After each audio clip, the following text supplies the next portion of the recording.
Good afternoon. My name is Tom Maher, and I am the State Director of Minnesota MUFON. On behalf of Erica Lukes, the Minnesota MUFON Board of Directors, our Assistant State Director Craig Lang, our Chief Investigator Bill McNeff, and all of our field investigators, I would like to take this opportunity to welcome you to our presentation today, coming to you live from New Brighton, Minnesota, on Saturday, August 12th, 2017. Our presenter today is Erica Lukes, and she will be speaking on Unraveling Utah UFO Mysteries. Erica is a former Utah MUFON State Director, artist, singer, and talk show personality. She provides insight to Utah's high strangeness, discussing well-documented cases and locations with long histories of UFO activity. With a background in classical voice, Erica has been singing professionally for over 20 years. Jazz, world, rock, musical theater, and blues. She's been featured on several recordings for various artists. Erica writes and records her own music. She studied at the University of Utah Concert Chorale and is a master Pilates trainer from the Physical Mind Institute. Erica's passion for the subject of unidentified flying objects dates back to her early childhood. After a series of personal UFO sightings in 2013, however, she felt compelled to find out what was taking place in her home state of Utah. She decided to take an active role in the UFO subject and, as a result, joined MUFON, the Mutual UFO Network. Such are Erica's skills in the field of ufology, she quickly went from being a MUFON field investigator to the Utah State Director for MUFON. She soon took on the role of associate producer for the MUFON communications team. Erica also worked as part of the MUFON Experiencer research team. Erica's efforts led her to being officially recognized at the 2014 and 2015 MUFON Symposium for her work with MUFON headquarters. As her busy schedule increased, Erica chose to resign her post as the MUFON State Director. Today, she is head of Unexplained Utah, an organization which is focused on scientifically researching UAP, otherwise known as Unidentified Aerial Phenomena. Erica works with other UFO-based organizations too, and on a global level no less. She is driven to not only broaden public awareness of UAP, but also to develop research tools that can be utilized by other organizations to streamline the research process. Erica strongly believes it is imperative that UFO organizations work together to share information.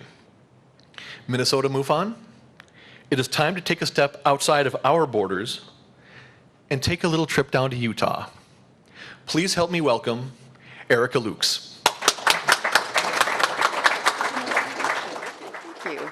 Awesome.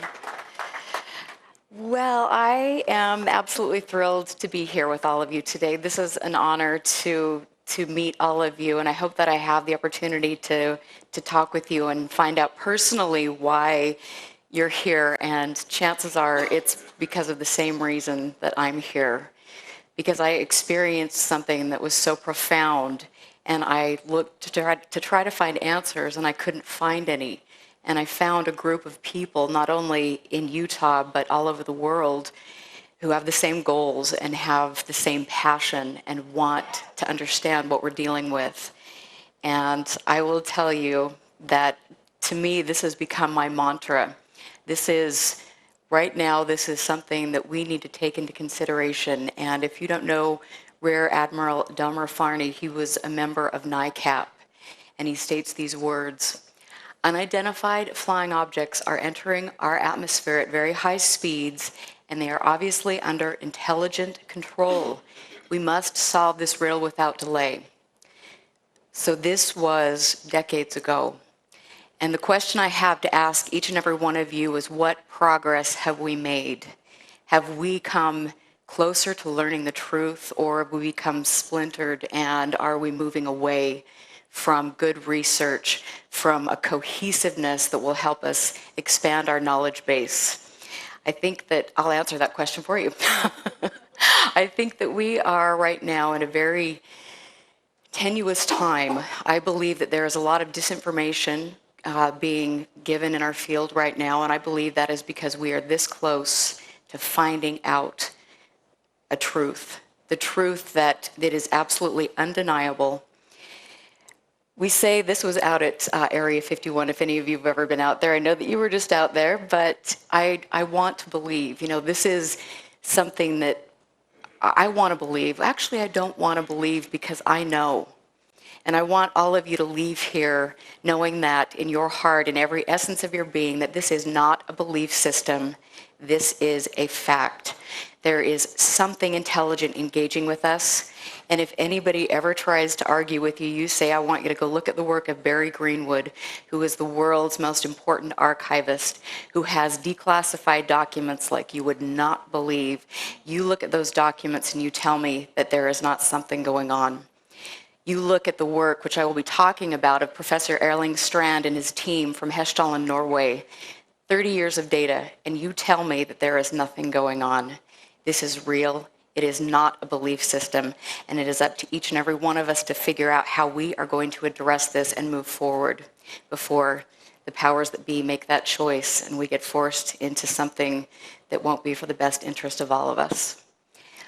I want to tell you a little bit about my life, which is a way that I don't typically start my lectures, but I was an only child, and you can see, and I've heard that my mom kind of looks like me. I look like my mom. I was raised, she was a single mom. She got divorced when I was a year old, and interestingly enough, I spent the first year of my life living at Dugway Proving Ground. If you don't know what Dugway is, and that might explain a lot, I will tell you all about that because, in my opinion, it is one of the most frightening places on the planet, and you all need to know about it. My grandmother and my mother were incredibly crucial for lots of reasons. They instilled in me a sense of being involved with my community, of taking personal accountability. And when something isn't right, to get out there and to speak up no matter what you have to deal with so you get to the truth. My mother and grandmother were both very politically active, and my grandmother was the first person to start the community councils in Utah, which was very important for our community. It's wonderful. My mom is spicy, and so genetically, you can tell where I get that from. Those of you who, Craig, you might know that. But I'm very happy that I grew up with strong women who understood the sense of self and the sense of taking accountability and making a change in the environment. I grew up and I've had, I had some very interesting experiences as a child. But in my 20s, I moved into a haunted house. And let me tell you, that was never a dull moment. And my Halloween parties were off the hook because we got our night vision and we were, looking for orbs. We had such a great time. Excuse me. I just get so excited. But in that experience, I was there for 8 years. And whatever was there and it was interacting with us, it exposed me to new ideas. And I learned a lot from studying the paranormal end of things. I learned how to use EMF detectors. I learned how to use night vision. I read a lot. I learned a lot. And I will say today that a lot of the things that you find with paranormal research cross over into what we're dealing with here in the UFO topic. And on a little side note, I think that we need to stop separating all of this because it very well could all be connected and we're missing important things. My haunted house was crazy. We had a couple different things going on. We captured a lot of EVPs. There was an older woman there. We have an EVP of her singing. There were many different times when my guests would experience apparitions. They would see apparitions and a lot of different things. I felt very sad to leave that house, and I really truly believe that whatever was there on that property was very benevolent and watching over us. It was a very interesting thing for me, but that was one of the things that sparked my interest in the abnormal, the paranormal, UFOs. This is my certificate of appreciation from MUFON. I just wanted to show that to you. I was very proud when I became state director and I worked for MUFON headquarters to have Jan Harzan invite me on stage at the 2014 and 15 symposiums to express gratitude. That meant a lot to me because I believe in all of you, and I believe that there is such an important message. And I believe that the good men and women of MUFON are trying very hard to get this out there. And so to be recognized, that really meant a lot to me. This is me and then Merrill Cook, who is a congressman from Utah, and this is our Utah MUFON meeting. When I took over MUFON Utah, it was the chapter was pretty much non-existent. We had a really wonderful, and I wish I could have met her, another spicy woman from Utah, imagine that. Elaine Douglas was the state director. And Elaine was a groundbreaker. She did a lot with abduction research. And she ended up leaving MUFON with quite the bang. And she also, she left behind a lot of good research, and I wish that I had access to that. Some of it is available online, but I cannot get to some of it, which makes work in Utah a little bit more difficult than I think it needs to be. So hopefully that will change. But we had a great cohesive group of people. Merrill Cook is a lifelong family friend of mine, and he speaks that he was at Contact in the Desert a couple years ago, and very important. And it's also important to have relationships like this where you have people that are in politics that can help me get access to things, and it's a good thing. I bet you guys have connections like that too. So I am in my adventures, and I've had quite a few of them. I have met people from all over the world, and each of these people has provided me with a tool, something to learn. Last year, I went over to England, and did any of you hear about the Ansi crop circle formation? This was really interesting. I love England, but I contacted the fellow who was with me. His name is Gary King, and he's a world-renowned crop circle researcher, and he's also been on Ancient Aliens. So just throwing that out there for you. Yeah, he's amazing. But I contacted him, and I said, hey, I'm going to be over there, and I want you to show me the ropes. And a couple days before I went over to England, the Ansi crop circle formation appeared. This crop circle was incredibly interesting because there was a huge controversy that took place about it. And Gary King and Michael Glickman were on one side of this, thinking it was not man-made. And then you have Colin Andrews and Linda Howe, who kind of thought that it was man-made by the circle makers. Having been there and walked into this location, which is right on a family farm, and having talked with the people that were there at the farm and knowing a little bit of the background, I would say that this was something that was perhaps not man-made. And to me, when I had this experience of going there, it also highlighted to me the fact that people could come up with a definitive answer without actually having stepped foot in a circle. And I think that this is very commonplace for what's taking place in our field. We sit behind computer screens. We get our information on Facebook, and we believe what people who are in authority in this field tell us, and that is wrong. And I will tell you that when I first came into this field, the people I held in high regard are not the same people that I hold in high regard now.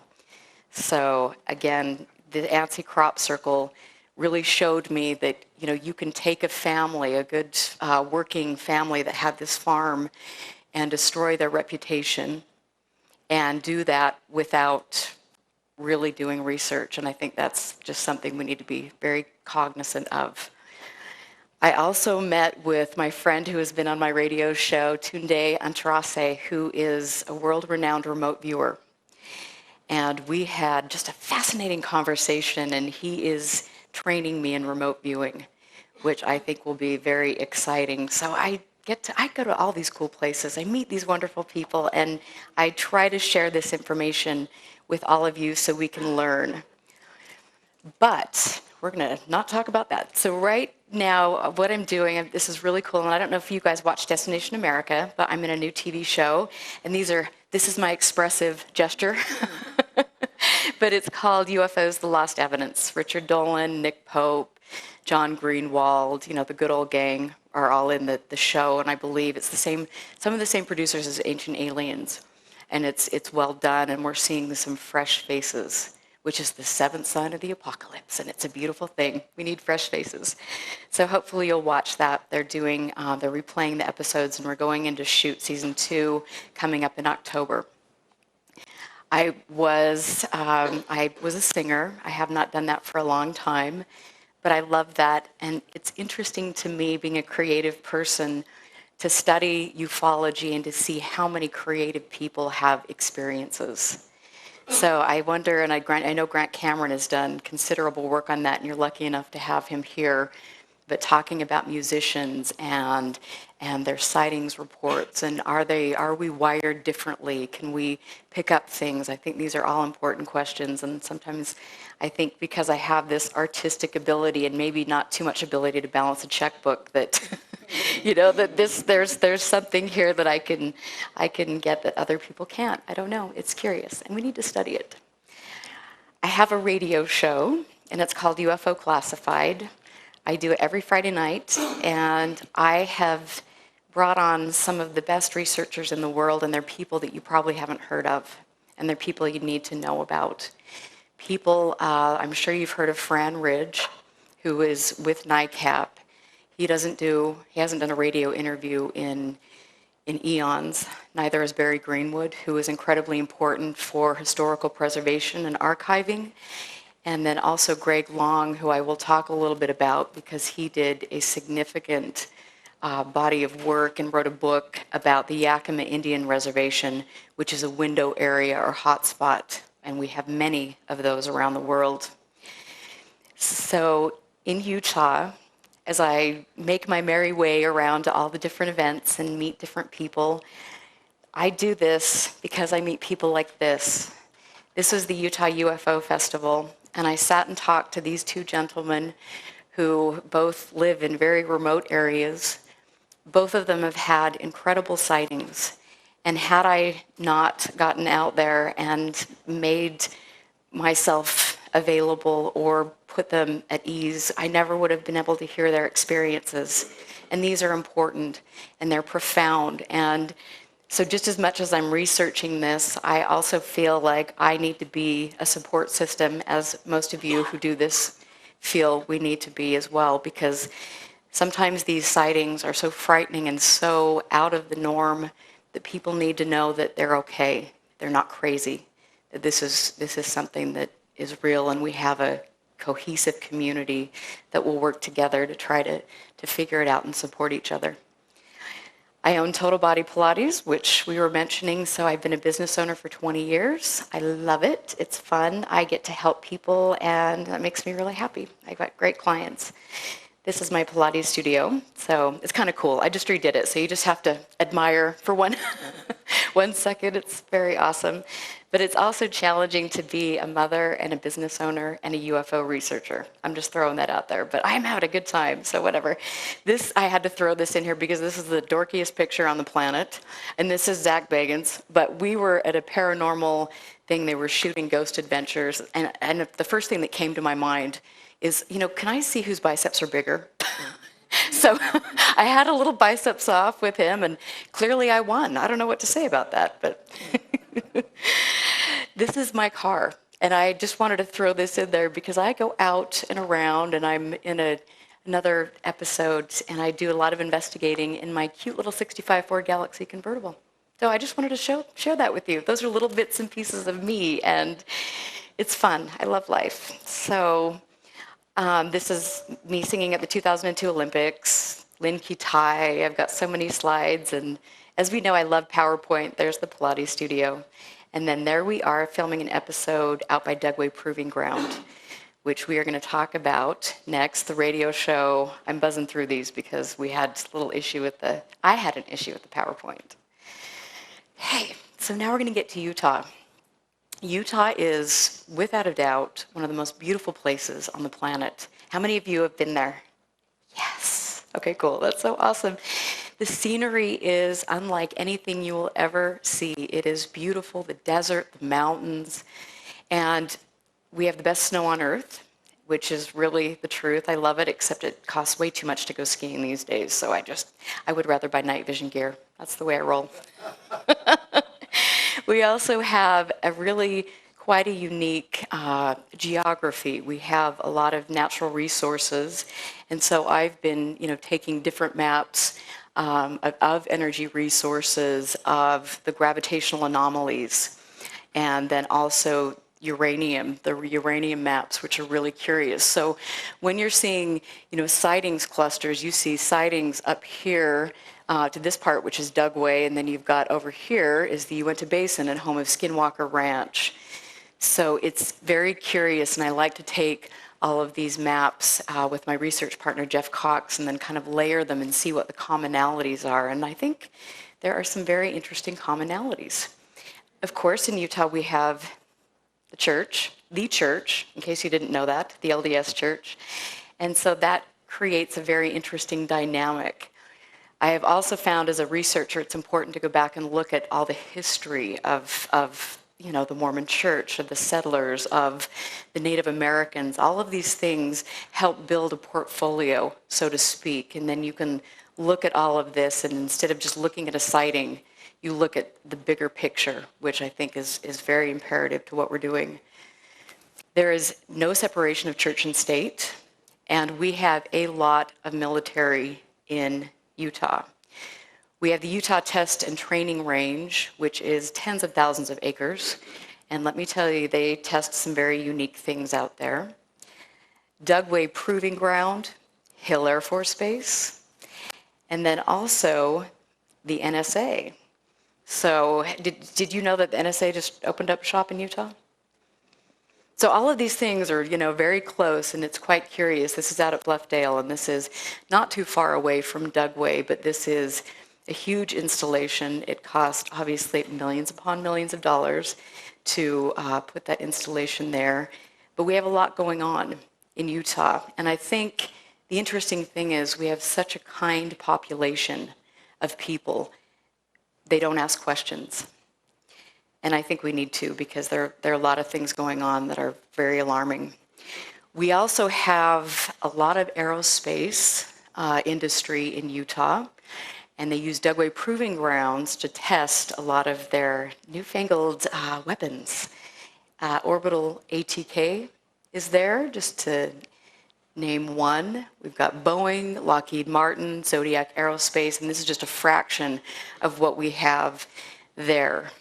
We also have Raytheon, and I love this. They're testing, energy, or they're testing weapons that I think are quite alarming. And I think we've seen through some of the things that have happened at Dugway how they're using some of these things to the warfare, to really the electromagnetic warfare, to do things. And I think that some of their tests are kind of moving off course. But you'll see in a video in a moment all about that.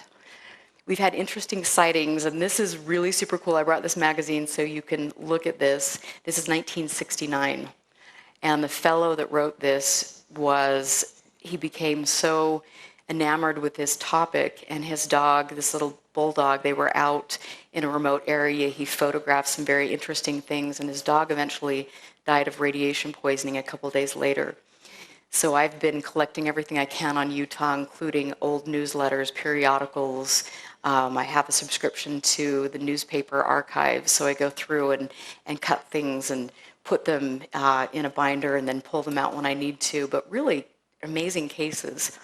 We also had some interesting Blue Book cases, which we will be talking a little bit about, and this one from 1962 that took place and was a multi-state thing, really caught the eye of George Knapp and Barry Greenwood, and they've got quite extensive communications back and forth. It's a good case, and I will be posting that on my website, ufoclassified.com, so you can look at some of these historical archives. And here we are to Dugway.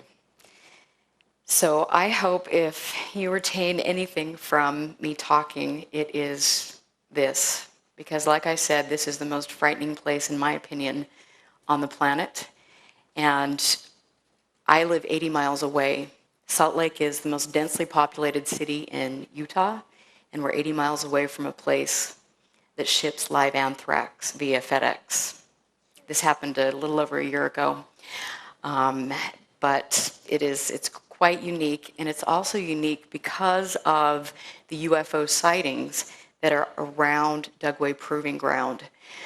I have had the fortune of meeting with a lot of different witnesses, and one in particular, this was the daughter of a helicopter pilot who was stationed out at Dugway. So this is secondhand information, but they were doing drills out there, and there were several helicopters getting ready to take off. Their communications went haywire, and through the night vision goggles, they were able to see these spherical objects that were hovering in place as if to say hello, and these objects would blink on and off. They were all quite alarmed because this was nothing that they knew was being tested there, but these type of sightings happen. I have a friend, Dave Rosenfeld, which we're going to see in a moment, who spends a significant amount of time on the periphery of Dugway, and he has seen some pretty fantastic things. So there is a lot to this. The animal deaths, this was Skull Valley, which was back in the 60s. That was a year before, well, I'm not even going to say it, because then I'll date myself, and that would be bad. But it was very disturbing. This took place not on the boundary of Dugway. I mean, this was on the outside of Dugway, and then we had a massive bird die-off on the periphery of Dugway as well a few years ago. So all of these things, and here's Dave overlooking Dugway, and then we are going to play a video that will give you a little bit more information. So here it is on Dugway.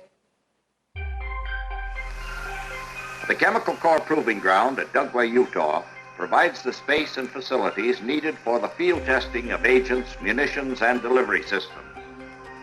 Recently, a series of hard target tests was conducted to determine how effectively field fortifications could be penetrated by the highly lethal nerve agent GB has died when delivered by. The guinea pig is the next to react and succumb. It should be remembered that less of the GB agent is required to kill man than to kill this guinea pig.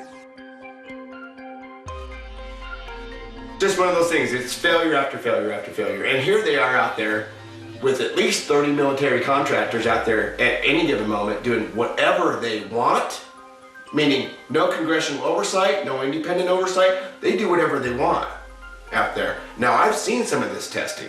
It's godlike.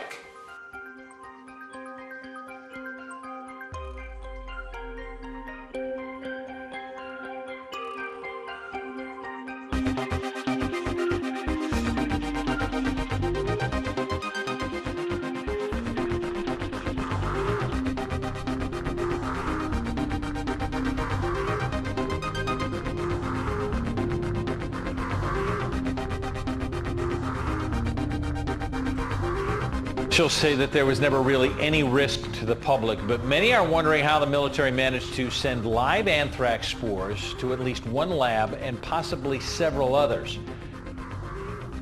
I couldn't tell you how many stories have come my way from Dugway employees or Dugway contractors. All night, people were kicking back in their cars instead of being out. And then we see what looks like a giant arc welder off in the distance out on the Dugway property, just, and then a beam of light.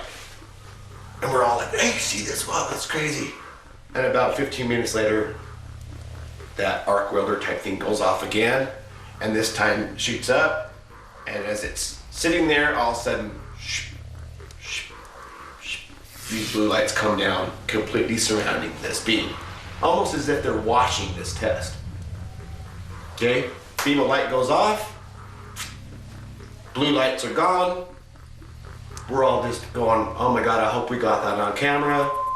I hope my film's picking this up. I was 35 millimeter, we had digital, we had everything rolling at the time. So then I start downloading the pictures, and we get the 35 millimeter film developed, and it comes back with green lines in it.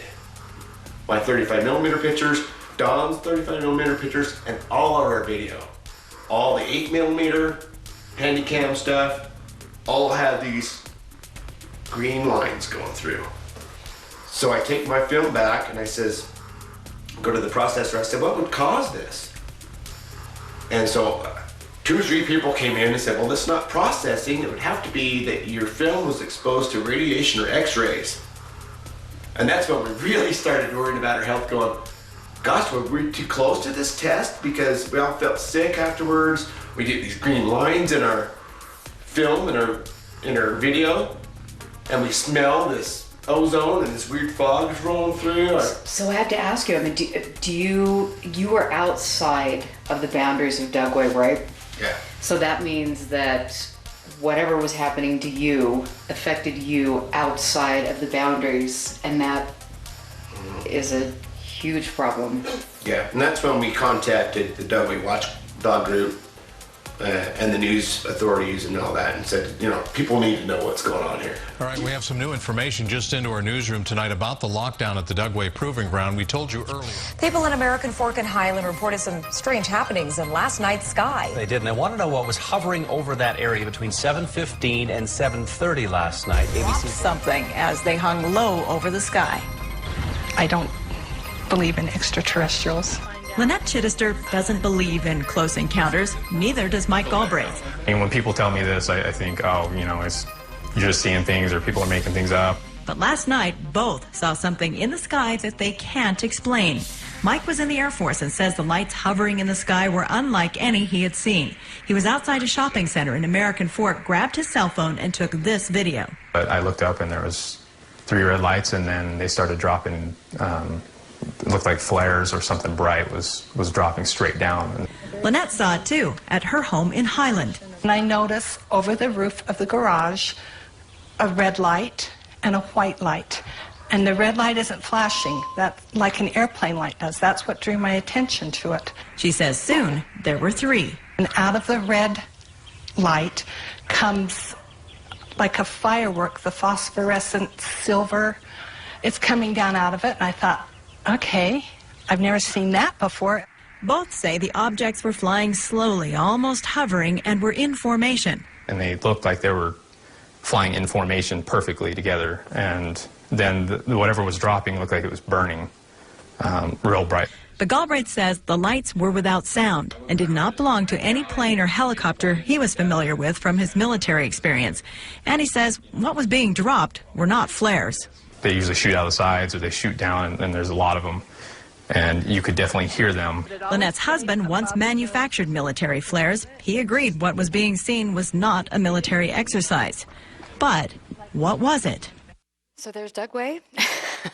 In a nutshell, there are lots of things that take place in and around this area. And it in my opinion, when you look at the work of Robert Hastings, who has done significant research on UFOs and nuclear installations, it's the same thing. Whatever this is appears to be monitoring installations that are of critical importance. And so here you have Dugway, you have the outerlying areas, the towns, Tooele, Magna, all of these places that the people, the residents have had decades-long worth of sightings. They've had interactions, and this is something that, because they're such small towns, that it's hard to get people to open up and share, but when they do, it is pretty staggering.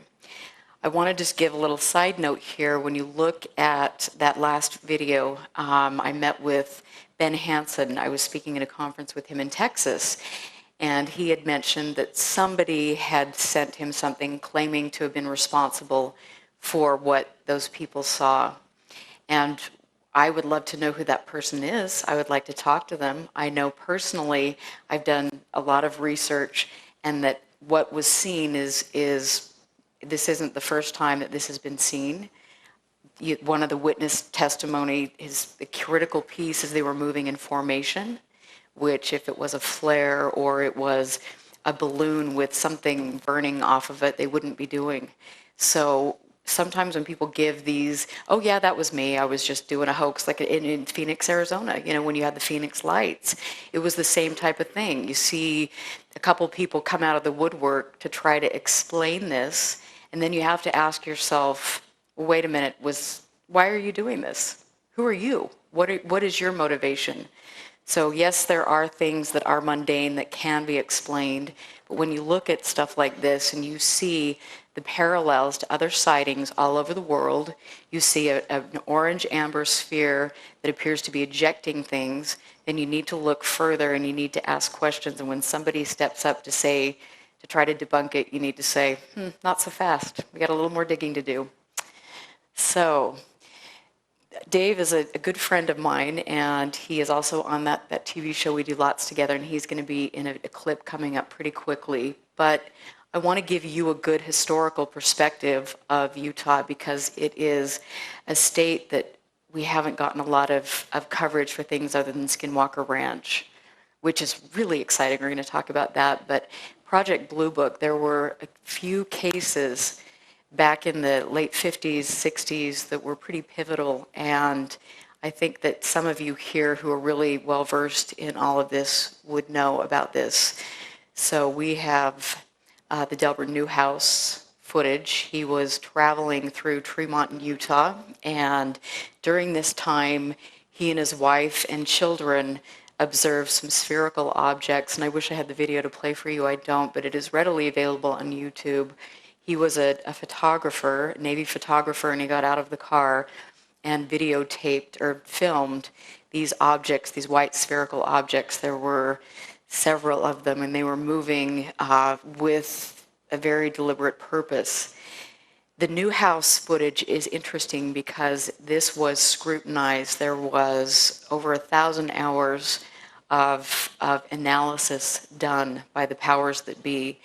And although there were a couple little mentions that they might have been birds or something else, the general overall sentiment from the people that analyzed this footage was that this was anomalous. And so this is important. And I will say, this case, if you look at the footage, this is exactly what we're seeing now. And so, again, we've got to look at the history, look at the fact that these objects are being seen all over the world, that this is nothing new, and we need to figure out why they're appearing in certain areas, how we're going to get field research done, how we're going to share data, and figure this out. So another really amazing Project Blue Book case that I had this was so exciting. So Barry Greenwood obviously is very near and dear to my heart. He is an archivist, and I always call him up and say, hey, Barry, I need you to send me everything you can get on Utah. And he does. He is a love. He has spent his whole life archiving, collecting resources from people that have passed away, researchers, or people that want to donate their archives. He restores them, scans them, and is putting them online so future generations will have this information and they can build from the research that has already been done. This is incredibly important. But I contacted him and he gave me a little blue book ditty, and this was very cool. He had sitting, and he's got these boxes of old cassette tapes, and he had some cassette tapes with regard to the Waldo Harris case. The Waldo Harris case took place on October 2nd, 1961, and he was a pilot who was taking off from the Salt Lake Valley. There were several ground witnesses, including Jay Galbraith and his wife, who were the owners and operators of the airport in this area, which is now closed. And they all observed these objects. It's an incredible case, but Barry took the audio tapes, which only a few people had heard, and he burned them for me. And so I actually have the actual interviews conducted, and it's very cool. I'm going to play one of those for you. So here you see the Utah Central Airport. And then down here is Provo Omni. You got over here to the left, again, Dugway Proving Ground. Up there is Salt Lake International Airport. And the interesting thing to me, and a reason that I like to give you specific cases like this, is a lot of these sightings are taking place historically, decade after decade, in the same areas. So what makes these areas unique? And this area, as we will see in a case that I will be telling you about in a little bit, is the same area, almost the same trajectory of a case I worked on in 2014. Same type of thing. So what is it? This is a flight path for the Salt Lake International Airport. And from what I understand, the the people there and the people at Hill Air Force Base understand that there is something going on.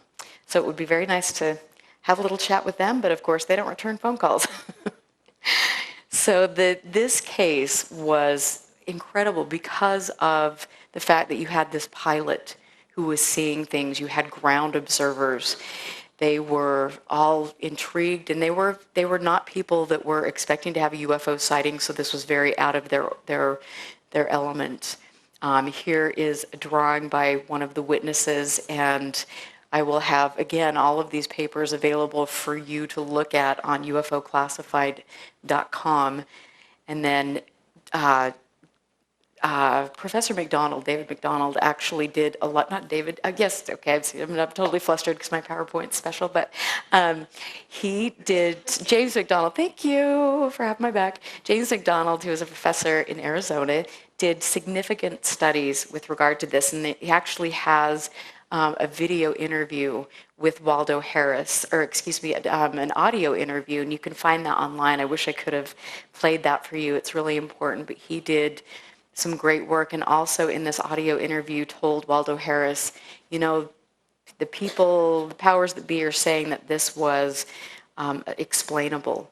And you could, when listening to Waldo Harris's voice, it was just kind of the shock and disbelief that something so extraordinary could be explained away like it usually is. Again, I will have all of these archives available for you to see, and here is a report from Waldo Harris.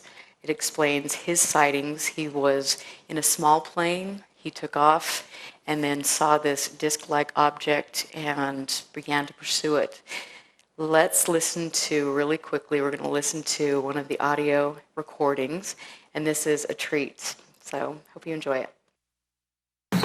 Would you give me your name and address, sir? My name is Jay Galbraith. Address, my home address, 1564 South 6th East. In Salt Lake? Salt Lake City, Utah. What was your occupation? I'm an operator of Utah Central Airport. And how long have you been in this business? I've been in this business a couple of years at this location. How long have you been a pilot?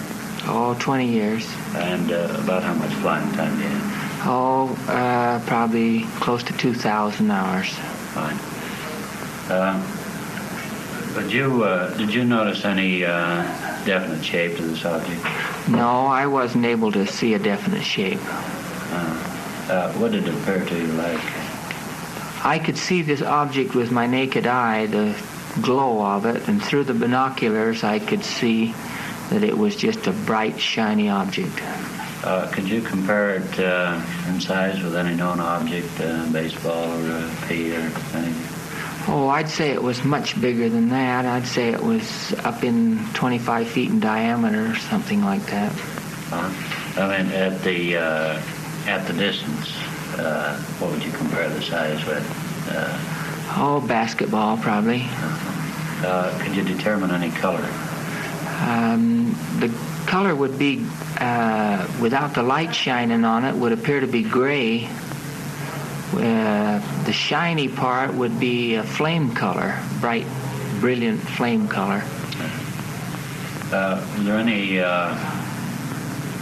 anything you'd associate with a manned aircraft, such as vapor trail, exhaust, or tail section, wing section?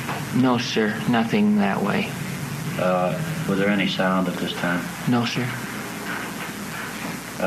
What would you estimate the altitude and the distance?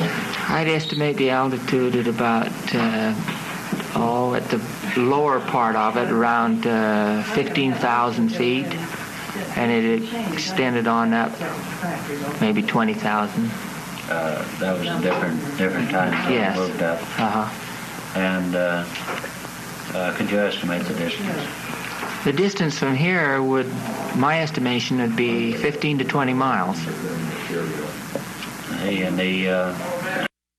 You listen to all of that, but I have about 40 minutes of recording, including the interview with Waldo Harris. And again, I will say that these people were just average, hardworking people that had it with Jay Galbraith and Waldo Harris and a couple of the other witnesses had aviation experience, and so they were trained observers, and this makes them, as we all know, a much more credible witness according to some people. But this was unique and important, and I will say that it's important, again, I'm going to stress the fact that this took place in the flight path for an international airport. So a lot of times you'll see, especially in Utah, a lot of the sightings are taking place in the flight path, which presents a very clear and present danger with regard to aviation safety. And that is something that when I began researching in Utah and I had my own personal sightings, to me that was top on the list. We need to understand what's taking place. We need to understand the fact that these do take place in the flight corridors for international airports. And so I think it's important to not rule out things without giving a proper investigation. You know, sometimes these are not airplane lights. Sometimes these objects are not Chinese lanterns. And so investigating means looking at all of the possible possibilities and ruling out, or either determining it's mundane or ruling that out. I think that's important. So this case was, we also have Robert Grommer and some of the other witnesses that were there that gave their testimony. It was interesting because there were, Waldo Harris had asked for somebody to scramble, Hill Air Force Base, to scramble jets to see if there was something in the area because he was concerned about this. They did that and they could not find anything, but they did investigate. So very curious. And then there's the Salt Lake Tribune article, and you can see Waldo Harris down there at the bottom, and the owner and operator, Jay, and his wife, Galbraith, of the airport. He was in a Mooney Mark 7, and then I also want to go back because I want to play just a little bit of Waldo Harris talking about his sighting. This is really good. Would you give your name and address, sir? My name is Waldo J. Harris. I live at 631 Garfield Avenue, Salt Lake City. And what was your occupation? Real estate broker. What type of a pilot's license do you have? Single engine land. And about how many hours do you have? Oh, approximately 600. In regard to this unidentified object, when did you first sight it? Just as I was making my takeoff run on Utah Central Airport. And when the best observation you had, would you describe the shape of this object? Well, it appeared to be circular or elliptical in shape. As it seemed to rock up to one side, it looked to be a perfect circle. It was still 3 to 5 miles away from me at the closest point, so I couldn't swear that it was circular, but at least it was in that shape. Would this be full circular, or would it be a disc shape? Well, it was a disc shape. It wasn't like a balloon. It was more like a saucer. A little thicker in the center and thinner toward the edges. What would you estimate the size of any? Well, I would say somewhere between 35 and 50 feet. I would say it was about half again as wide as the wingspan on the Mooney. And what is the wingspan on the Mooney? 35 feet. 35 feet. Then it'd be a good 50 feet across. Right, and how thick? Well, I would guess about 4 feet. Oh, maybe a little thicker than that in the center, but not much more than that. Regard to the color, how would you describe that? A gray. Of course, now I was looking toward the bright part of the sky in the south, and it was, I would say, a light gray when there was no sun reflected on it, and then when the sun reflected, it was bright like a mirror. All day long, and it's really curious, and it's funny how, I mean, they were just very methodical. And at the end of one of the interviews, I believe it was with Clyde Card, who was at the airport, you know, he basically just said, "See if I ever report a UFO sighting again." And then they all chuckled, and it was quite funny. But they were methodically interviewed, and it was It's an interesting case, not only because of just the uniqueness of this, but also because when you, again, look at the cases I've been investigating now, you see these patterns that are taking place. And that is quite important. So here you have Utah Central Airport. It is no longer there, unfortunately, but it is quite interesting. Here you've got a photo, and in this photo, and this is interesting, it mentions Mount Nebo. In a case that I'm going to be talking about in a moment, Mount Nebo will come into play as well. So this is, again, a very active area. There's the runway and a picture of the airport, which is great. I love these old historical photos. So now we're going to get to a case that I talk about a lot because I believe that the gravity of this type of case cannot be understated. This is a case that I was involved with, that I actually submitted to the CMS when I was state director for Utah. I got a phone call from Fox 13 News, and it was in the middle of an afternoon, I believe it was Thursday, and the reporter said, "Hey, Erica, we are getting reports. We're getting inundated with phone calls. We've got people, posting on social media. We've got these objects, these spherical, whitish metallic objects that are hovering over Salt Lake Valley, and there are hundreds of witnesses observing these. They want to know what it is." And so I, went into the MUFON CMS and noticed that, well, there weren't any reports yet. Maybe people were too busy, or maybe they were just thinking that if they posted it to social media, that would be a good enough record, which unfortunately it's better than nothing, but we still need reports, so it's important. I did, through social media, I got in there and then I looked at the person that was posting, and I contacted them, and I was able to get information and then get reports put into the CMS, and then get people involved that I needed to get involved.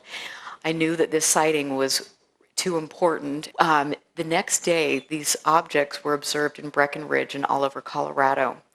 And a really amazing reporter over there had the foresight to get in there to call NORAD, to call the police department. The police over there saw these objects.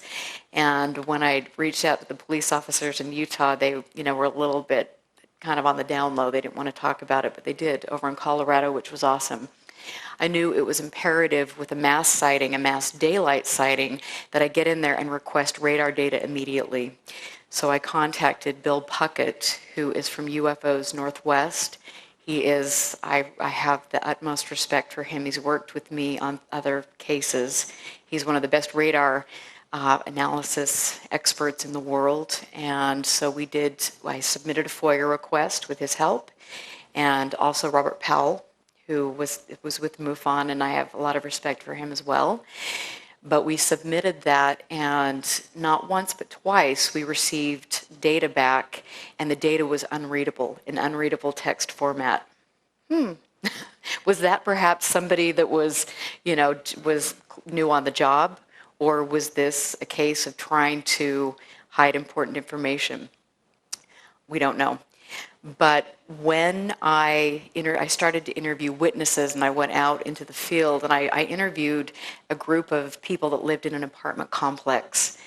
They were all out there, and they said that it was very unusual because they saw these spherical objects hovering there for upwards of 45 minutes. We know that weather balloons aren't capable of that. They don't hang in one place and then move off methodically. They also noticed that there was an absence of sound in the environment, which again was very curious. Their apartment complex was in the flight path for the Salt Lake International Airport, and they noted as well that there was a lack of the normal aircraft traffic, which was again quite curious. They said that there was a military presence, that there were military craft in the area, and one witness said that they appeared to be monitoring these objects from a distance. Flash forward to Colorado, you have a witness, and I believe that this case was in the CMS, from my recollection, but this witness said that there was a military jet that was in pursuit of one of these objects. Now, of course, it's incredibly hard to disprove or prove any of these cases because it's witness testimony, but when you look at the gravity and the combination of all the witnesses' reports and the fact that you've got pictures all over the internet, you have a really great case, except for the radar data, which was a huge bummer. But I also, I reached out to MUFON Colorado, and there's some amazing people. Ken St. John, who is absolutely doing a brilliant job with education, and I think that's wonderful for MUFON. But I reached out and said, hey, what are you guys thinking as you're seeing these reports come in? And I spoke with a fellow there who mentioned, and we both talked about this, the lack of transponder data. And so that was curious to me. It was thrown around a bit that these objects were actually Google Loon balloons. And I don't know where that came from. But obviously Google Loon balloons, that couldn't be the case for a multitude of reasons. Number one, they don't launch Google Loon balloons in flight corridors for international airports. Is that a shocker? No, it's called aviation safety. They also weren't launching that many of them.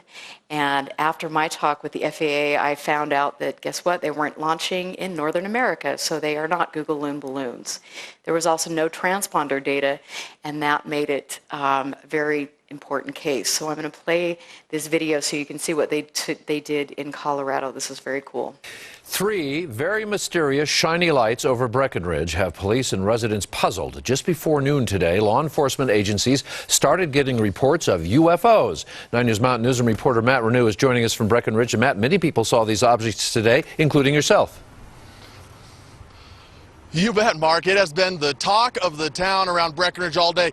Even if now here at 5 o'clock, I'm about the only person willing to get in front of a camera and talk about the UFOs that were flying overhead. There was 3 white dots, I'll show you, that were flying over a Breckenridge behind me late this morning. Looked as if they were hovering right over Baldy Mountain behind me. And while no one from the Breckenridge Police Department or Sheriff's Departments wanted to talk about the objects on camera, several people at those organizations saw them, and others around town reported the strange things flying over the skies of Breckenridge, sending police out to investigate these shiny, white, tiny dots in the sky. Some people off camera said they saw them form triangles and a line. On our camera, it seemed as if they didn't move at all. In fact, it took some help for most people to even see them. Very top of the trees, and then just go to the left in the blue sky. There's all those kind of wispy clouds. Yeah. There's a white dot right in near the edge of those wispy clouds. Just to the left of the second pine tree, there's a white dot. The FAA didn't have a comment on what these dots could be, nor had said they're not tracking any abnormalities at this time. But yesterday, a TV station in Utah reported very similar white dots appearing in the sky over Utah. The objects were visible for about 3 hours. They showed up best when the sun was reflecting off of them. Mark, we also called the Strategic Command as well, U.S. Strategic Command. They said they aren't tracking anything, but they typically track those objects that come in from outer space and then enter orbit. They believe whatever these were probably below their range of tracking. And not drones, you don't think, Matt?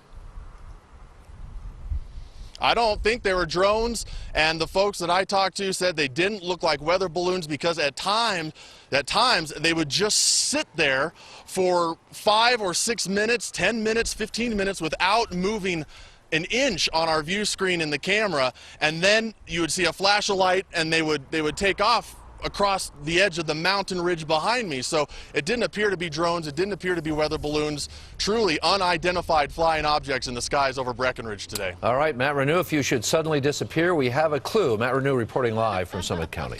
There's always got to be a little cheeky comment in there like that, doesn't that? But great reporting. And this is something that, to me, again, this is a case that isn't an isolated incident. If you look at some of the case reports in CMS, or you look on the internet, even though a lot of things are hoaxed, yes, we know that, but if you dig, you're going to find instances where the same types of objects are seen. Why? I don't understand, and this is one of my passions, as Craig knows, because we talk about this a lot, but we have a tendency to look for the one case that is going to prove or disprove the fact that this is happening. We rest our laurels on Rendlesham or Roswell or some of these, the Phoenix Lights, and yes, they are great and important cases, but they took place decades ago. And we need to focus on what the overall picture is of this. What is the data telling us? It's not about one case. It's about the data. It's about acknowledging the fact that this is commonplace in the world of sightings, that we often get these white, metallic, spherical objects during the day. They behave unlike weather balloons or any other types of mundane objects, but they also, in the evening, we're seeing reports of the amber spheres repeatedly. And this isn't just decade after decade, this is hundreds of years, if not thousands, when you look back at some of the indigenous peoples who were in these locations reporting the same types of things. So the patterns are there. What are we doing with them? I don't know, because I'm pretty sure that most of us aren't doing enough. That's what I think.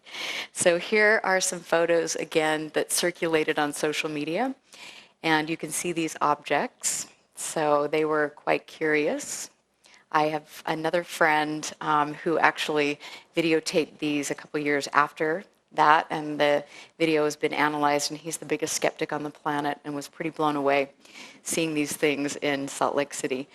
So again, I did the FOIA request, which when you do a FOIA request, they cost money. So each of us as an investigator is responsible for spending our money to get data, and oftentimes, depending on how much time it takes for the FAA to get the data, it can be quite costly. But again, we have, very similar to the slide I showed you with the Waldo Harris case. Here you go. You've got the same type of trajectory for the objects that are appearing. So right over the Salt Lake Valley, right over Provo, and then the next day they're in Colorado. So quite curious. In another case, and then this was, here's the explanation for the October 61 case, and then you've got it again for this case. They're weather balloons, they're Google Loon balloons. No, they're not. I will say that, and I believe that, and I know that with every ounce of my being. No, they're not.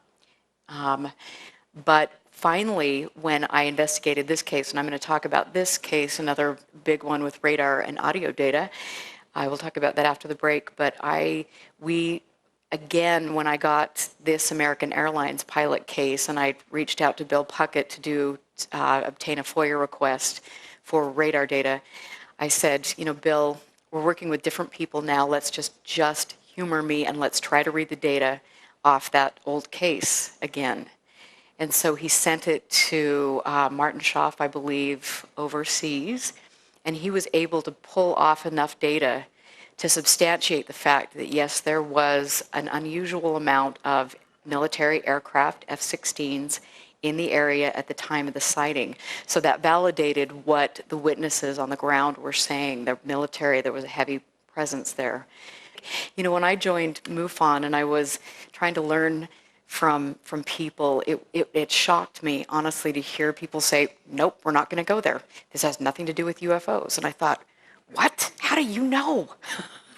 Show me your work. Let's look at your research. Let's look at your, it's so ridiculous. But I understand, when you're dealing with the science, which, is debatable in some other circles, especially in the United States. We're not quite good at that yet. But I believe, you look at Hessdalen and you look at the fact that these are hardcore scientists and they had to make a very deliberate decision. How much do we look at? They needed to narrow their focus in to the anomalous light phenomena so it could be given to the scientific community in a broader sense, and then they could have a little foothold. And so there, I believe that there were other things taking place in Hessdalen, just like in Yakima and Skinwalker Ranch, that are paranormal, but they could only go so far. But for all of us, people who are not scientists, let's go for it. But anyway, I'm going to take a break, and thank you. It's really wonderful to be here. Please re-welcome to the stage Erica Lukes.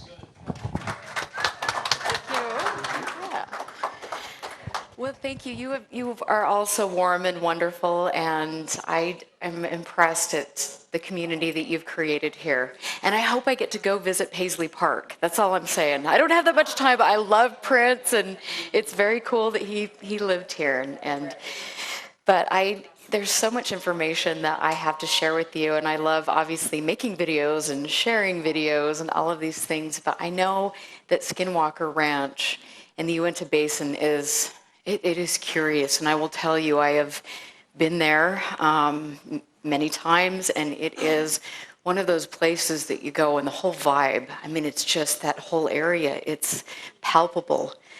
And for whatever reason, you know, the Uinta Basin, and it's not just the Skinwalker Ranch, but the whole Uinta Basin has a history of very unusual occurrences. And I think that this is not unlike other places in the world. And I want to say that I think that we need to really look at the fact that perhaps Skinwalker Ranch, not only is it unusual, but perhaps not so different from other places, but the thing that makes it really unique is the fact that there is a person by the name of Junior Hicks, and he has over 700 reports that he's collected over the past few decades, and that's why I think that Skinwalker Ranch, one of the reasons Skinwalker Ranch has been so important and has gotten out there in the public. But the whole area has a unique, kind of a rough and tumble history. So here, thanks to the Uinta County Library, I have an old photo of the gilsonite miners who would mine. And that, again, this area, especially near Skinwalker Ranch, it has a very specific kind of mineral and rare earth content, which a lot of hotbeds or window areas around the world do as well. We have a lot of really interesting and tumultuous history with the Mormons and the Native Americans who, Brigham Young came through town and came through the state and decided that, he wanted certain areas.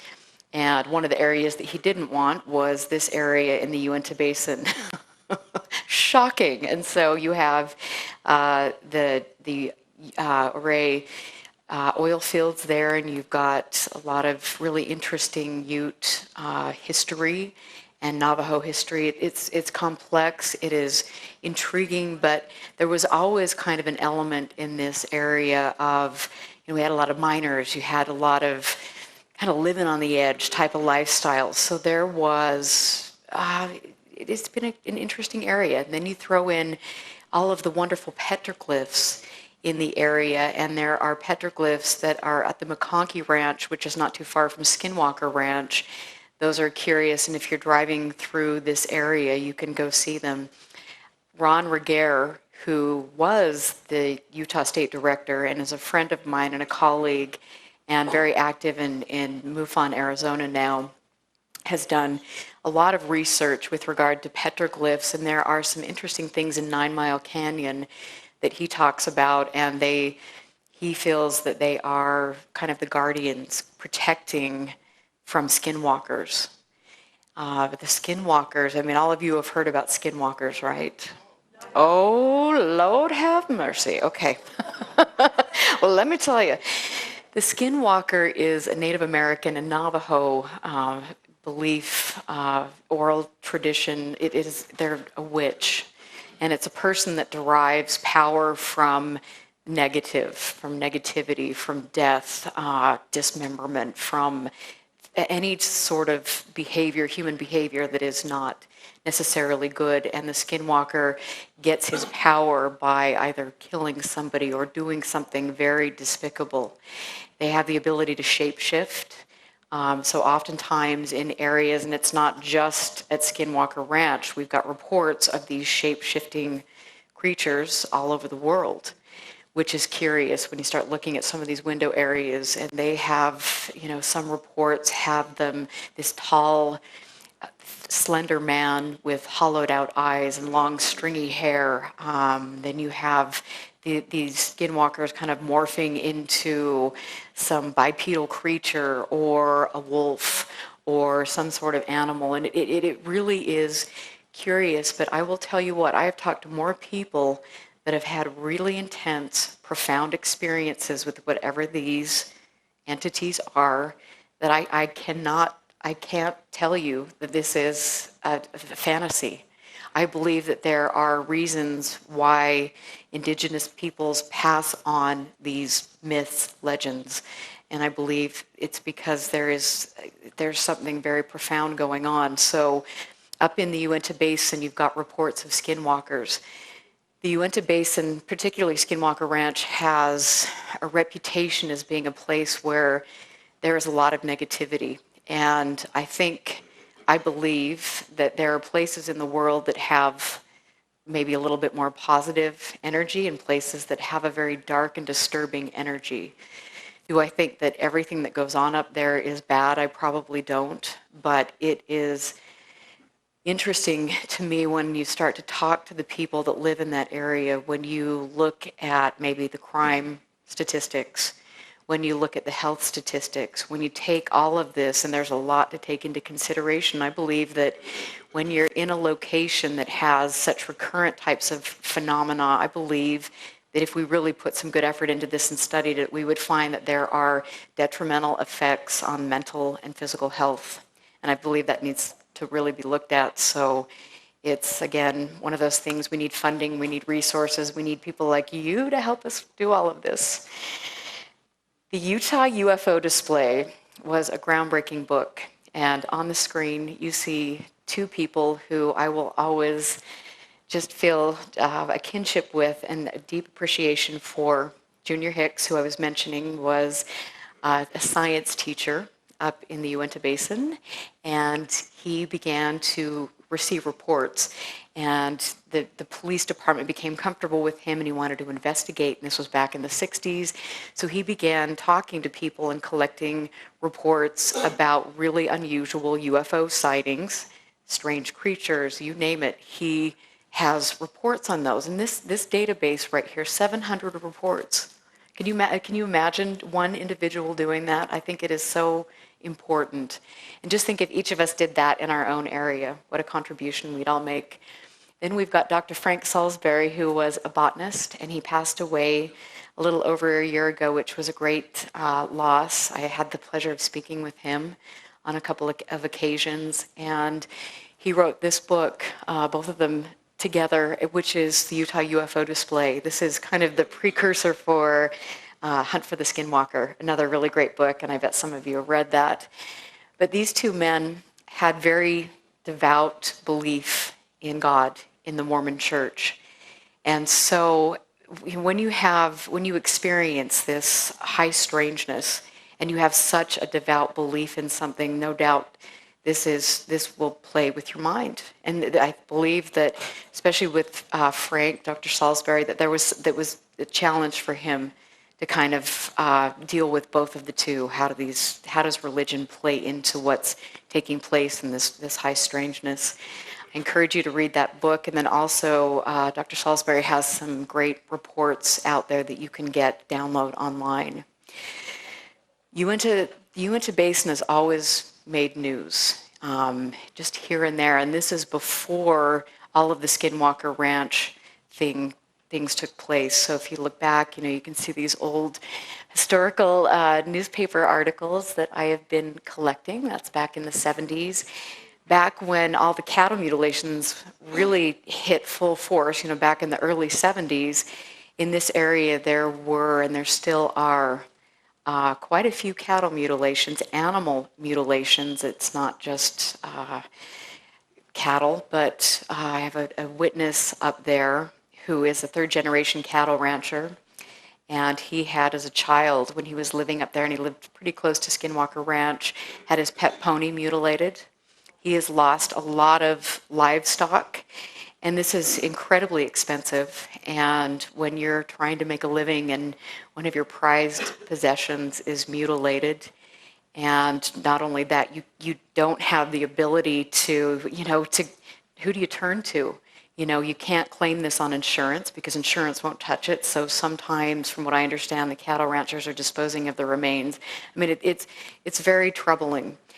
But I have in my possession a report from the Daggett County Sheriff's Office of an incident, a cattle mutilation that took place back the same time, the same week as the October 2nd sightings, mass sightings that I talked about.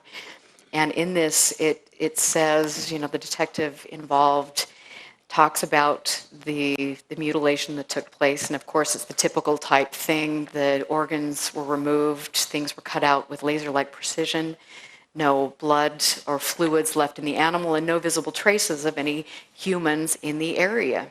So it's like these animals were just dropped out of the sky. Oftentimes, when you talk to different ranchers and you hear reports, which Chris O'Brien has done a brilliant job with his cattle mutilations research. You should definitely get Stalking the Herd. It's a great book. But, you know, oftentimes you will see these spheres. So the ranchers will see spheres in the vicinity. This third generation cattle rancher mentioned these amber orange and blue spheres that were seen in the area. So what's the correlation? I don't know. But in this report, this is a great report. If you want to come up and look at it after the break, you'll have to look at it. But it was curious to me, and I've been hot on this trail, but in it, the detective says that they have been speaking with people from the Utah State Veterinary, or the Utah State Vet, and that the Utah State Vet has been taking all of the cattle, the bodies, to Utah State University, where they have been looking into all of this. So one would wonder where that data is going. And I definitely have reached out, being the shy, demure little flower that I am, to the Utah State Vet. And interestingly enough, they have this new person has acted like they don't know what I'm talking about. But you know, I can be pretty pushy when I want to be, so this will be good. I might have to show up on his doorstep one day. But this is important. It's really curious, and it also mentions Linda Moulton Howe in this report, which I think is interesting. So if you want to come up and read it, definitely read that. But this is still going on, and it's frightening, and it's something that deserves to be studied. I have been in the process of trying to get my hands on as much as I can with regard to Junior Hicks and his archives. I mentioned in the first segment that I have been trying to buy anything I can, like that book, the magazine from 1969 that mentions Utah, and putting it in a place. And my hope is to get all of the Utah files in one place, to get them scanned and archived like Barry Greenwood does, and then to give access to a younger generation of researchers so they can move forward with this, which is what we all really need to see happen.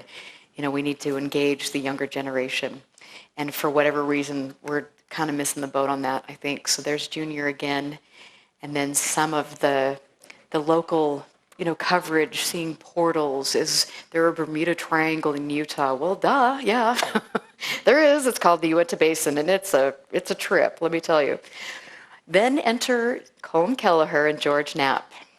And Robert Bigelow, who is, if you've not heard of Robert Bigelow, is one of the world's largest aerospace tycoons. He was involved with MUFON, which was quite controversial.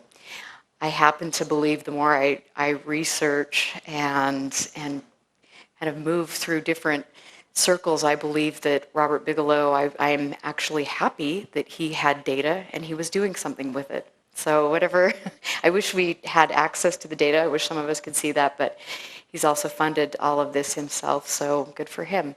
He was on 60 Minutes. Did you guys see 60 Minutes at all? Any of you? Okay, yes. I mean, I will tell you what, when I saw that interview, I was elated. This is pivotal. And so go to YouTube, go to, I believe it was CBS, and look at that interview. So here you've got Robert Bigelow, a man who has spent more money than anybody on the planet researching the paranormal and the UFO phenomena, who owned Skinwalker Ranch and employed the best scientists in the world to actively engage whatever this was and to monitor things. Here you have him being interviewed about his work now with what he's doing and trying to get things up. And the reporter, of course, said, and I'm sure he probably had the questions beforehand, you know, what do you think about UFOs? You know, are they really here? And he said, of course they're here. I've spent more money than anybody on the planet. Yes, they're here. And she says, well, where are they? And he says, they're right under our noses. And for that to be on 60 Minutes, you know, and to be asked by a mainstream reporter, And to have a man that is involved with aerospace and with all of this, for him to say that, that was a really important moment. So. What does right under our noses mean? Well, you can take that however you want to. I think it means it's, you know, if we quit looking up, if we quit, well, I mean, we need to look up, but I think if we quit, you know, maybe rushing to say that this is all extraterrestrial, or that we need to look at the secret space program, or we need to go here or there, instead of distracting attention, I think what we need to understand is it is here. It's not, I mean, yes, it's up there, but it's here. And so what are we going to do field research? What are we going to do to engage this and look right in front of us? So, I mean, and that's, I think, kind of been our big fallback. Well, I'll tell you what we're going to do. I will tell you that, because it's so exciting. There's so many good things going on, but we just can't be distracted by some of the disinformation that's going on in the field right now. So here you have Colm Kelleher, George Knapp, a wonderful book, and they did, Colm Kelleher is just is brilliant. I hope I get the chance to meet him someday. And of course, George Knapp is my favorite reporter. He's a groundbreaker and did a great deal of work with regard to Bob Lazar, Area 51, and with Skinwalker Ranch. And he actually was invited onto the ranch by Robert Bigelow and crew, and they made him spend the night out in the bushes in a location that was, you know, had some kind of negative things happening. And it, you know, all of the things in this book happen, and they don't just happen at the ranch. There are reports of, and this is a picture of the old gates, and this is the Bigelow era. This is before Bigelow, or the new owner, came into possession of Skinwalker Ranch. And a little over a year ago, a new owner, Admantium, bought the ranch. And so here you have, and these are my three favorite people with regard to Utah research. You've got Dave Rosenfeld, Ron Regehr, and Chris O'Brien, who was actually the first person at the Sherman Ranch when they started experiencing all of these terrifying events. And so Chris was on the phone with Mr. Sherman when he was saying, oh, there are these orbs, they're chasing my dogs. They were terrified, I've got to go. And then they found by a huge tree out in the backyard, they found the dogs reduced to a puddle of goo. So Chris O'Brien, I mean, this is frightening, and it's real. This is real. This happened. So Chris O'Brien was actually on the phone and has a lot of great information, which he's been a guest. All three of these men have been guests on my radio show, UFO Classified, and you can go to KCOR and listen to the archives and listen to some of their interviews, because this is really great stuff. This is important, and I'm proud that they all have a Utah connection. Here is a picture of Skinwalker Ranch now.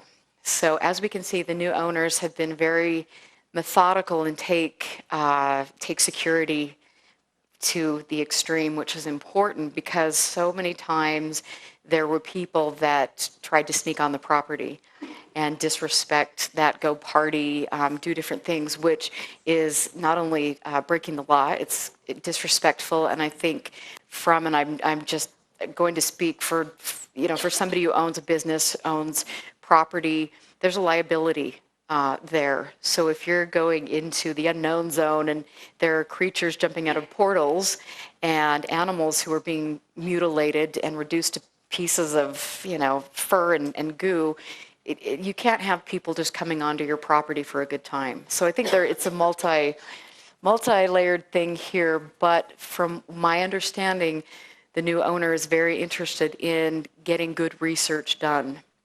And hopefully that research will be available to the public, and then we can look at that and combine it with places like the Yakima Indian Reservation, where there have been similar types of sightings. We can look at it with Brown Mountain, Marfa, Texas. I mean, there are multiple hotspots all over the world that have similar types of sightings. So how do we get the studies from each of these areas together and then figure out what we're dealing with? I don't know, it's curious. But we're going to do it. So there I am. Well, we just got to go back to that one. This is my big moment, standing at the at the gate of Skinwalker. So you can see how incredibly large the gate is, and in my mind, I'm just thinking, what lies beyond there? And do I need to go back and bathe in holy water, or what do I do? How do I approach this? It's really... Well, no, no, with my luck, it would probably not work out for me, and it might be a little awkward. Plus then, what? Yeah, you would think, but no, Plus, I have to be on the up and up. But this is it's amazing. So stuff is still taking place. George Knapp, I was on Coast to Coast a while ago, and George Knapp was mentioning the fact that activity has increased as of late, and it is interesting to note that the Uinta Basin, they have just made a huge discovery, and they are now drilling. We've got one of the largest oil deposits in Northern America now in Vernal, and a Canadian company is in there, and they are doing a lot of drilling. And I have to just throw this out. I wonder if there will be an increase in activity because of what's taking place there. I don't know, but it's interesting to note. So here is a video with my friend Dave Rosenfeld. I think there's something in the Uinta Basin that's ancient or alien, or both. And I know that Bigelow knows this too. What I think is going on there's some kind of Stargate, some kind of portal. I know the military had some kind of involvement in the past. Do you think they're still involved there? I think it's beyond the military thing now. I think they knew of it at one point, but it's in someone else's hands now. I think what it is if it is an ancient Stargate, they're trying to fire it up. And every time they try, weird stuff happens on the surface. Okay? It's almost like they can partially open it or open it for a second, and then things come through or that type of thing. So that's when they, on the surface, we're seeing dinosaurs and tropical birds and skies with a different sky, that type of thing going on. I think there's something significant there. I think that's probably why Bigelow lost the rights to the property through eminent domain, is because he could prove that something was going on there and that someone higher than Bigelow wants it. Either wants it or wants control of it.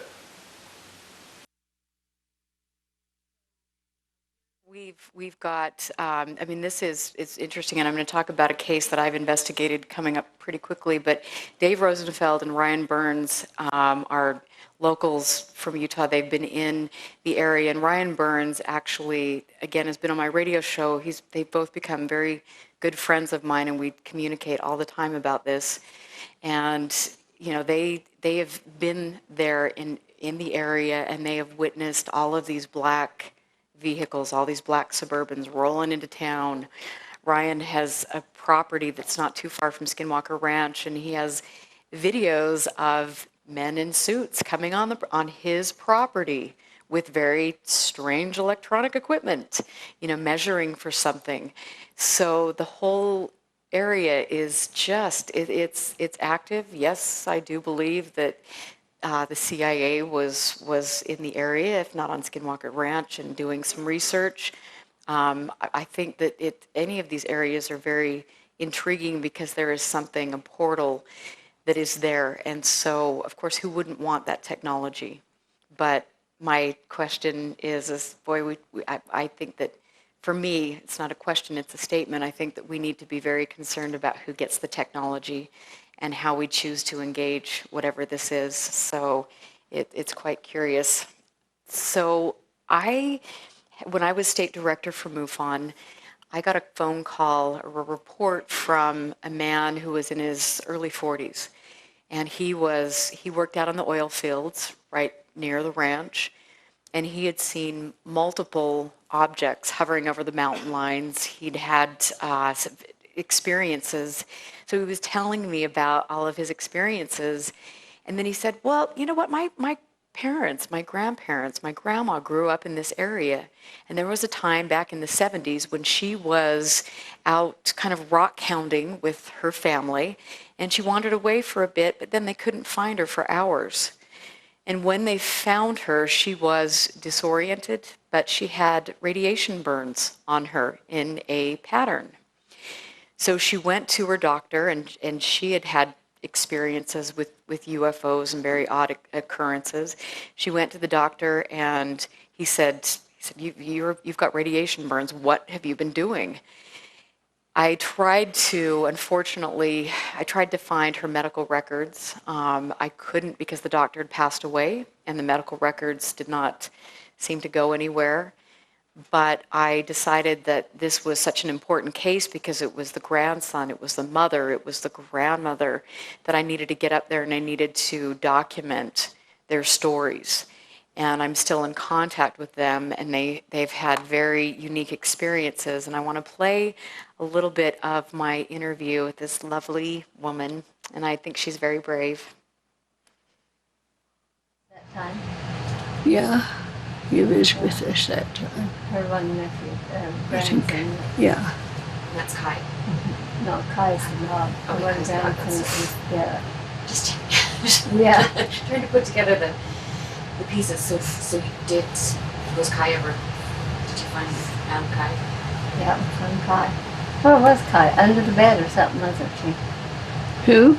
Kai. She was, she was down to the end of the bed. She couldn't get in under the bed. She was hungry, I bet. And just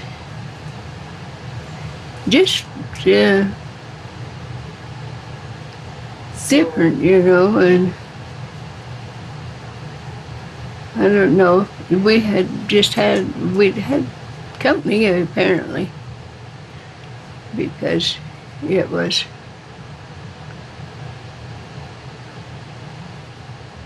Kai was scared to death, and it was different.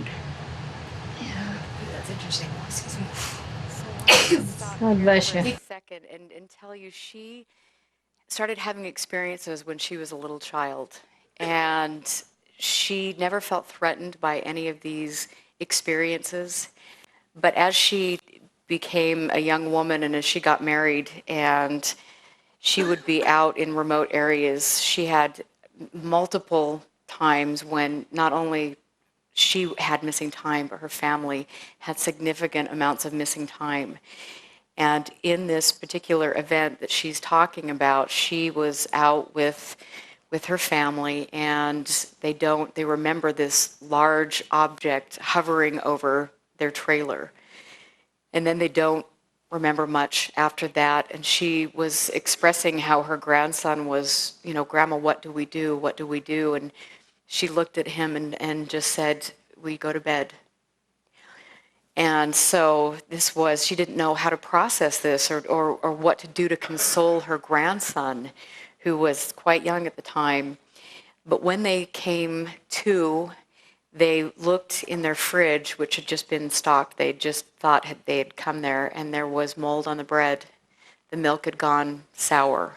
And so they were missing for a considerable amount of time. And this is something that they, what do you do? Where do you go? You live in this small town. This was not something that you talked about. But through her experiences, and this was just one of many, and she was so brave, and I get really teary-eyed when I think about this because, the first day that I interviewed her, she didn't want to have her face shown. And again, she's grown up in this very religious area. She had nobody to talk to, and she would try to talk to her parents, and she said, that she couldn't talk with her dad about it. And, the mom just kind of acknowledged it as best she could, but then she couldn't really talk about it. And she had to learn how to cope with all of these things taking place. And I can't imagine having the gravity of sightings that she's had and not having an outlet to talk about it. I believe, even though I don't have hard concrete evidence that these things took place, but I sat with her family for 2 days and I talked to them still, and I believe that they are being very truthful. And I just have to say I get teary-eyed because it takes so much courage for people like this to come forward, and I feel a very deep sense of respect, and it's just a really cool thing. So when I got into this, and as you can probably tell, I kind of grab things and I go for it, and that's the way I live my life, and I think that this is the way I've approached this topic. I was not actively involved in this a decade ago, like some of you who I learned from. But I got into this and I saw that we hadn't really made the kind of progress that we need to make. We're still questioning whether this is a reality. Well, guess what it is? We know that. Let's move on. And for me, I don't have time to argue with the skeptics on Facebook and take that on. And if they're too blind to understand that there's more to life and more to reality, and understand that we're making changes in what we know about our own planet every day, if they're that egocentric, then they can have at it. But we need to engage this. And I've mentioned this a few times during my talk today. We need to engage this before somebody with a really ugly agenda engages this for us. And so I believe that it is vital that we work together as a community, not only with MUFON people, with other people, getting as much input as we can, and understanding that that some of the CE5 protocols, although I'm not going to attach this with Stephen Greer because of some of the sentiment there, these are contact protocols that have been around for much longer. There is a conscious connection. And I encourage each of you who are the diehard researchers to get out and to try it and see what happens. I think it is powerful. I think we need to do field research, and that is exactly what I have been doing. So how many of you have heard of NARCAP?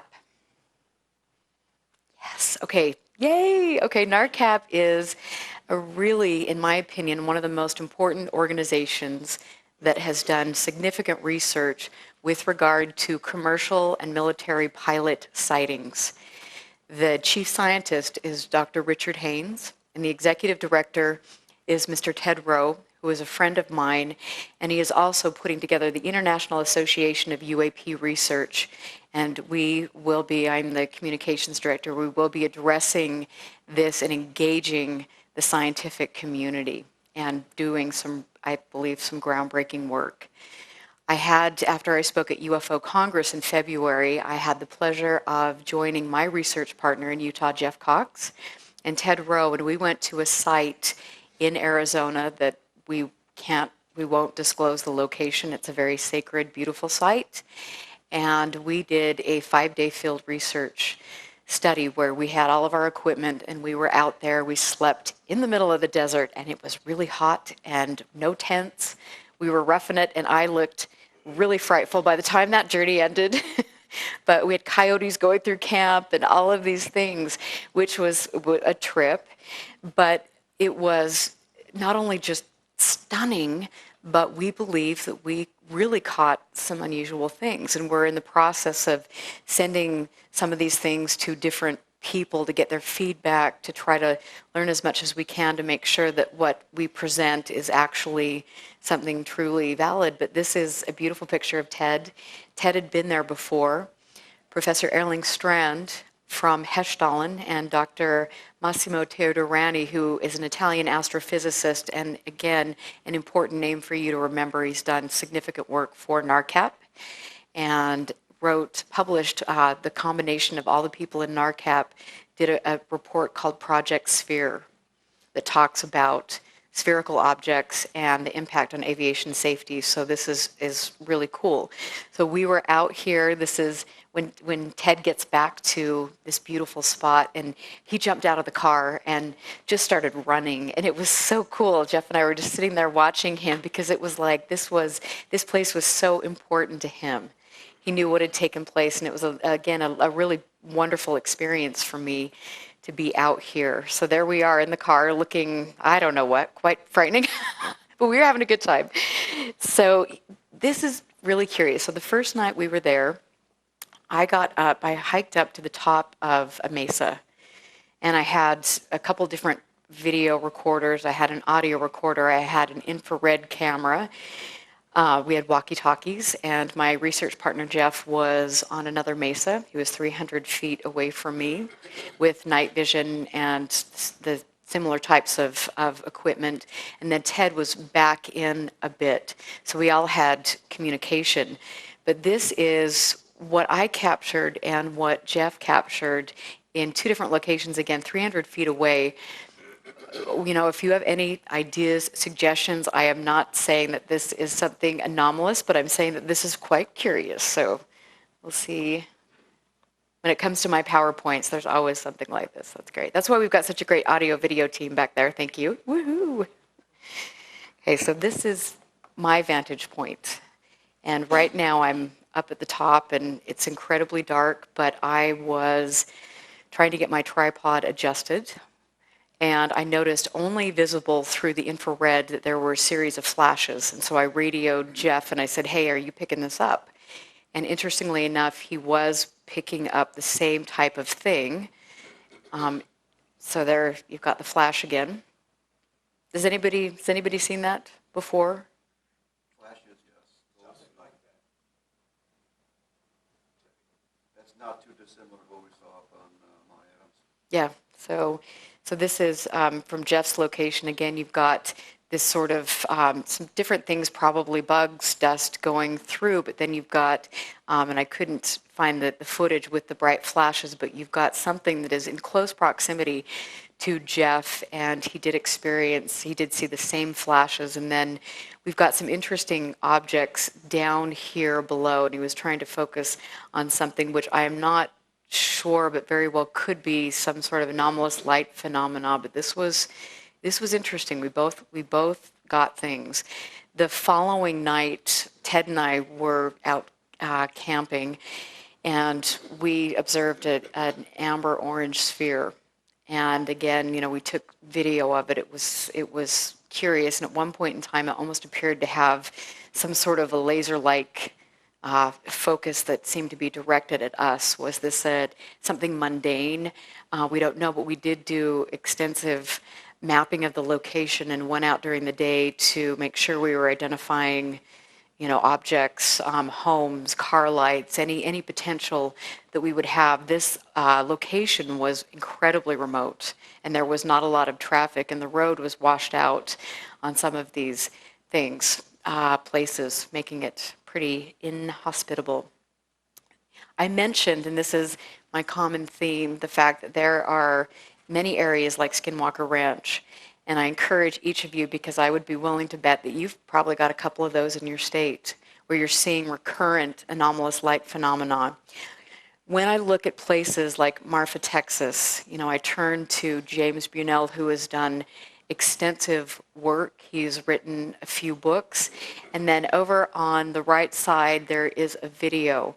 And if you can get this video, I would encourage you to do that, especially if you're an investigator, because he goes through all of his work and what instrumentation he used to collect data and some of his thoughts.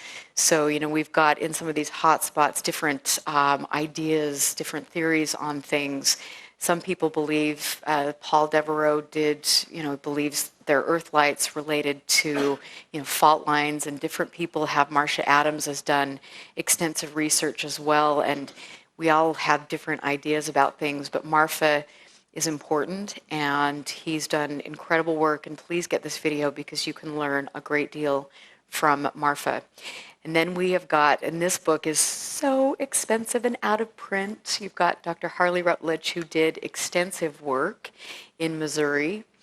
And this is important reading too, because it all correlates. They're using the same type of equipment, they're collecting data, and this builds upon, you know, one study builds upon another, and we've got good studies out there. And now for Yakima, and Craig and I were both up in this area. We were at Isetti Ranch. I was speaking there.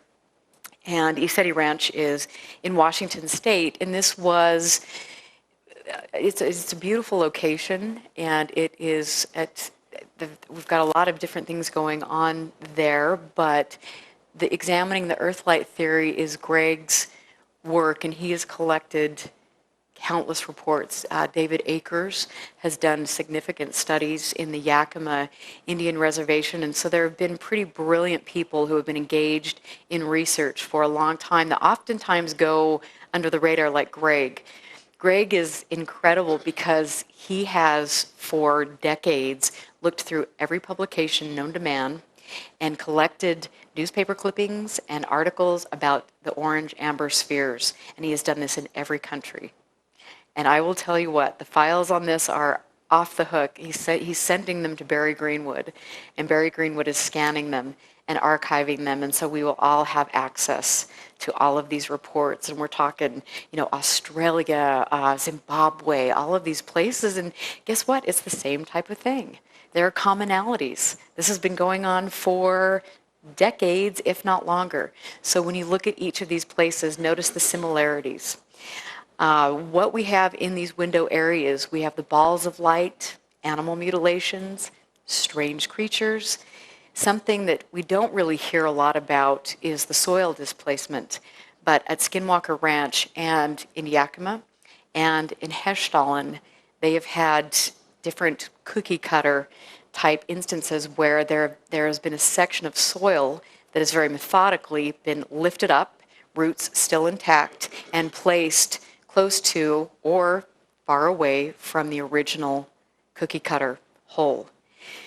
Not only that, we've got this soil displacement, and it's hard to find articles on this, but Greg Long and I have been working to do that and get them all in one place so we can look at that. And then you also hear the underground sounds.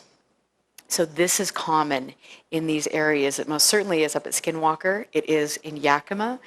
And you have people that will try to, of course, there have been reports, well, it was the Navy testing this here and there and blah, blah, blah, blah, blah. But, again, you've got too many reports where that is not the case. And so we have to look at those and figure out, is there perhaps something underground that is living there? What is going on? And you also have the paranormal disturbances. So there are all sorts of things going on in these window areas. And it is important, again, not just to focus on the UFO side of things, but to make sure that you're getting data and you're looking in places. When I do my research, I do a lot of research not looking at the UFO data. I'm looking in other areas so I can find out more, and you really do find out a great deal. It's a lot of fun. So I love it. And look who it is. It's my friend Craig. Yes, so here we are. We were up at East Eddy Ranch, and we had a great time there. We were at Gilliland Ranch. It was lovely. They were wonderful. But this is an area, this whole valley, where you get lots of these different sightings. And we sat out there every night in the field, and we had equipment, and we watched, and we saw things. And some things we were able to, with this lovely team of people, debunk or explain. There are, when you're looking at the mountain there, which you can see in the background, it is obvious that there are a lot of hikers that are going up and down the mountain, and so we had to rule out some of these mundane things. We went up, and both of us talked to different hikers, and they do climbs during the evening so they can get up there and watch the sunrise. And in some of the photos I have, you can very clearly see the string of hikers going up there, but there were things that we captured that can't be explained. And it was funny because Craig, he had kind of a running joke, and it was, I think people were a little concerned. Who is this debunker? It was really funny. But he would say, oh, look at those hikers, or, whatever. We had this funny joke. But I don't think the people there understood that he was kind of making a joke. I did, because I know Craig, and it was funny. But then Craig had an experience, and I think maybe I'll have to get him up here when I'm done with my talk so he can explain what he saw. But it was something anomalous, something that can't be explained. There was also, when we were here, at the base of Mount Adams, there was also that weekend a fellow who was looking through his binoculars and saw an interesting feature in the mountain, and some have dubbed it the garage door. And I think that the sentiment was this thing appeared that weekend. And I'm not sure that's accurate. I don't think that's accurate at all. Yeah, I think but, you know, we went up there. Craig hiked up as close as he and those fellows I was just showing you, as close as they could to the area. I also have somebody who lives in the area who does a great deal of hiking. And right now, you know, our belief is that that is obviously natural. So, but not all of our belief, but some. Yeah. So anyway, that was curious, but that definitely made the rounds on the internet. So who knows? But there is a lot of really interesting stuff in this location. And so it was fun to go up there. And this is one of those things. Here you've got the string of hikers going up the mountain. And then here you've got something that I'm still trying to, something I'm still trying to explain. There were kind of switchback mountains going up there to the location, kind of the base camp for hikers. But for what we saw and videotaped, I don't think that explaining this away as a car light right now is the option I'm going to jump to. I think there was something interesting. Again, I'll hopefully have those videos analyzed and post them for you. But then this is my friend. I want to tell you about Charles Lamoureux, who, and I mentioned him earlier. He is a wonderful human being, and he's also brilliant with night vision. He has captured some incredible things. He lives up in Canada. And if you want to know about night vision or how to put together a really cool unit to study this, you know, Charles Lamoureux is your man, so find him on Facebook. Don't tell him I said that. Just kidding. Okay, so on that note, that's Charles. And then, okay, here we go, Hesdal in Norway. So this is my baby, and I am proud to say that in 1 month, I will be in Norway, and I will be with Professor Erling Strand and his team of scientists and researchers from Østfold University. When we talk about not having evidence, solid, hard, tangible scientific evidence, we have to just say, yeah, we do, and it's here at Hesdalen. So how many of you have heard of Hesdalen? Praise the Lord. Okay, we've got some hands. This right here is the most important place on the planet. This is the most important study that we have ever done with regard to this. And so I want you to go learn as much as you can about it. There is a wonderful video that I've watched, I think, 1,000,000 times. And it is called The Portal. You can find it on YouTube. It's only 45 minutes, but it interviews Erling and the people that were involved here, David Akers, these brilliant people. And I believe that there's a little film clip with Heineck, who visited Hesdalen as well. So back 30 plus years ago in this little sleepy village in Norway, the townspeople were basically besieged with these flying objects. They were seeing things up close and personal, and they were frightened, concerned. So news reports went out about this, and the townspeople were made fun of, and it was hard for them. But Erling Strand and his brilliant team of researchers from the university came in and did a 2-week field study. They were able to determine that this was an area that needed to be fully studied.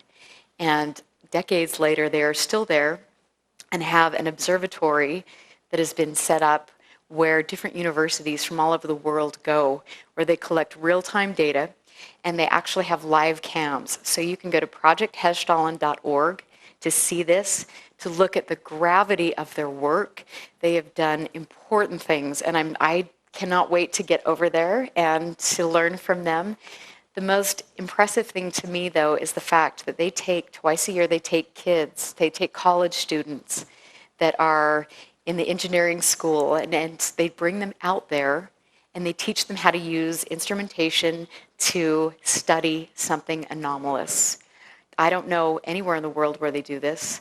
And to me, when we think about engaging a younger generation, this is how we have to do it. We can make this about science, and we can bridge those gaps, and I get so excited now. See, I'm just going to, burst out of my seams, but I get so excited because this is where it's at. This is important. we have to engage younger people. This is Erling. So I'm so excited to learn from him, like I said. This is some of the anomalous light phenomena that is seen, that has been seen. They also have a vast archive of photos and videos. And so I encourage you to go to projecthestollen.org again. And here's the blue spiral that was seen. As of a week and a half ago, they had another sighting. The video is available on the website. But a very curious part to all of this is the fact that after 30 years of collecting data, they have identified different types of light phenomena that appears to behave intelligently, or is intelligently controlled, it responds. So that's huge. And I have to say, for somebody like Erling Strand and his team of scientists 30 years ago to go about this and to do it with enough fortitude and enough intelligence to learn how to engage other people and to get this taken seriously, that's a big, big step. And they deserve a lot of gratitude. I really encourage all of you to learn about this. And I also want to say that, you know, the data that they have captured, the spectral data, they have determined, and Erling was talking about this at the UFO Congress, that scandium, which is a chemical element, was present, which is very curious. And again, there is a report I will be posting that Erling shared about this. So this is something we can learn when you get out into the field, take some diffraction grading and you know, use some of these tools, and then we'll put all of our resources together and all of the data and hopefully move forward. So there's Erling up there installing cameras. And this is something, I'll just let you read that Erling said back in 1985.